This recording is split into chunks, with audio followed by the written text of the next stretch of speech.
నమస్తే, welcome to four sides TV. మండలిలో Congress MLC Vijayashanti కీలక వ్యాఖ్యలు చేశారు. ఉద్యమకారులకు కాంగ్రెస్ అనేక హామీలు ఇచ్చిందన్నారు విజయశాంతి. ఇంటి స్థలం, ఉద్యోగం, పెన్షన్ ఇస్తామని చెప్పిందని 2 ఏళ్లు గడిచినా హామీలు అమలు కాలేదని విమర్శించారు. ఉద్యమకారులు ఉద్యమం చేయకపోతే ప్రత్యేక రాష్ట్రం వచ్చేదా, సీఎం మంత్రులు ఉండేవాళ్ళా అని ప్రశ్నించారు విజయశాంతి.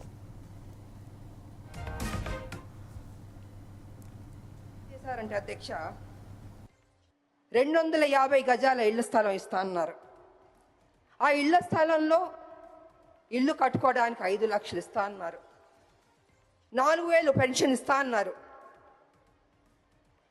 10 లక్షల హెల్త్ ఇన్సూరెన్స్ ఇస్తా అన్నారు. ఉద్యోగం ఇస్తా అన్నారు. ఇలాగ అనేక వాగ్దానాలు చేశారు అధ్యక్ష.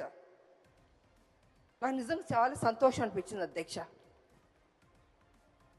కానీ ఏమైందంటే అధ్యక్ష, అధికారంలోకి వచ్చింది కాంగ్రెస్, అన్నీ జరిగిపోయినాయి అధ్యక్ష. చూస్తూ 2 సంవత్సరాలు అయిపోయింది అధ్యక్ష. ఇంతవరకు మా ఉద్యమకారులకి మా ప్రభుత్వం ఇవ్వలేదు అధ్యక్ష. అది కొంచెం నాకు బాధగా అనిపించింది అధ్యక్ష.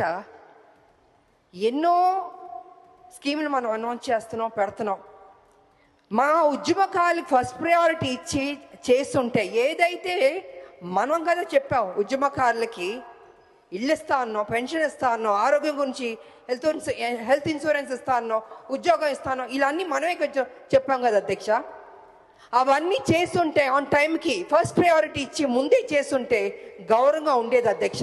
ఇవాళ పరిస్థితి ఏమైందంటే అధ్యక్ష, ఉద్యమకారులు అడుగుతున్నారు, అయ్యా మీరు కదా మాకు ప్రామిస్ చేశారు, ఏమైంది అని వాళ్ళు చాలా గౌరవంగా, మర్యాదగా, ప్లీజింగ్గా అడిగారు అధ్యక్ష. కానీ నాకు తెలియదు అధ్యక్ష, ఎందుకు డిలే అయిందో నాకు తెలియదు అధ్యక్ష. ఇవాళ కమిటీ వేస్తానని కూడా అని చెప్పారు. నా ఉద్దేశంలో అయితే అధ్యక్ష, కమిటీ అన్నది కొంచెం డిలే అవుతుంది అధ్యక్ష. ఇప్పటికే 2 ఏళ్ళు అయిపోయింది, 2 ఏళ్ళ పైన అయిపోయింది మా ప్రభుత్వం వచ్చి, కాంగ్రెస్ ప్రభుత్వం. తొందరగా వాళ్ళకి ఏం మనం వాగ్దానం చేస్తే బాగుంటుందని అధ్యక్ష.